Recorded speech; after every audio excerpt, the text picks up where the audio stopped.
እንግዲህ በዛሬው ዕለት የምናካሄደው የወባ ክትባት በተመለከተ አጠቃላይ በይፋ ማስጀመር ስነ ስርዓት ነው የሚካሄደው ማለት ነው። እንግዲህ የወባ በሽታ በሀገራችን እጅግ ከፍተኛ የህመምና የሞት ጉዳት በማድረስ ካሉ ተላላፊ በሽታዎች ውስጥ አንዱ ነው። ይሄ በሀገራችን እንግዲህ 70% የሚሆነው የሀገራችን ክፍል እና 68% የሚሆነው የህብረተሰብ ክፍል ለወባ ተጋላጭ ነው። እንደ ክልላችን ወስደን ስናየው ደግሞ አብዛኛው የምዕራብ ኢትዮጵያን አካባቢ ይዞ አማራ ክልልም በዚህ የሚካተት ስለሆነ በከፍተኛ የሆነ የወባ ወረርሽኝ ተጋላጭ የሆነ አካባቢ ነው ማለት ነው። እንግዲህ ይህንን የወባ በሽታ መከላከል ስራዎች ካሁን በፊት ቀደም ብሎ ብዙ አይነት የወባ መከላከል ስራዎች ይሰራሉ። የአካባቢ ቁጥጥር ስራ የሚባል ይሰራል። የህክምና ስራዎች ይሰራሉ። የቤት ለቤት ርጭቶች ይሰራሉ። የአጎበር አጠቃቅምን በተመለከተ እና ሌሎችም ስራዎች ህክምናውን ጨምሮ ሲሰሩ ነው የቆዩት ማለት ነው።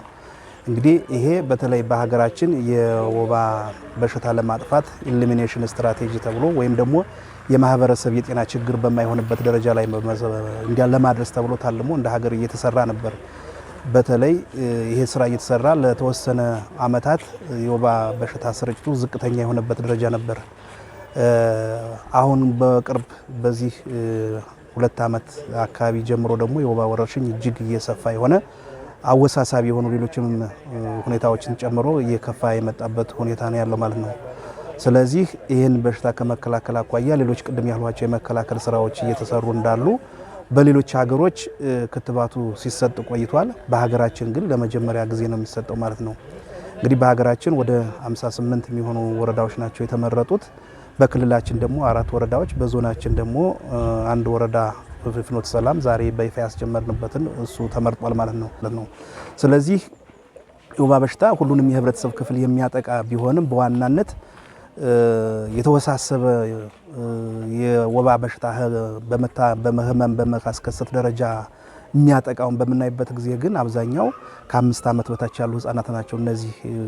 እነዚህ በተለይ ሰው እድሜው በጨመረ ቁጥርና በወባ በሽታ ድግግሞሽ ሲታከም በሽታ የመከላከል አቅሙ የመቋቋም ችሎታው እየጨመረ ይመጣል። እነዚህ ግን ለመጀመሪያ ጊዜ በመሆኑና ለተወሳሰበ ስለሚጋለጡ የመሞት እድላቸው ሰፊ ነው።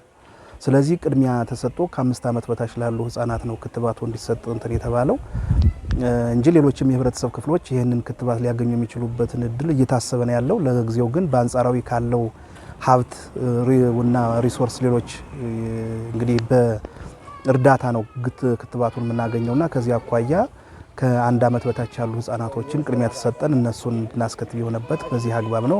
በጣም ጥሩ። እንግዲህ ይሄ ክትባት የሚሰጠው ቅድም እንዳልነው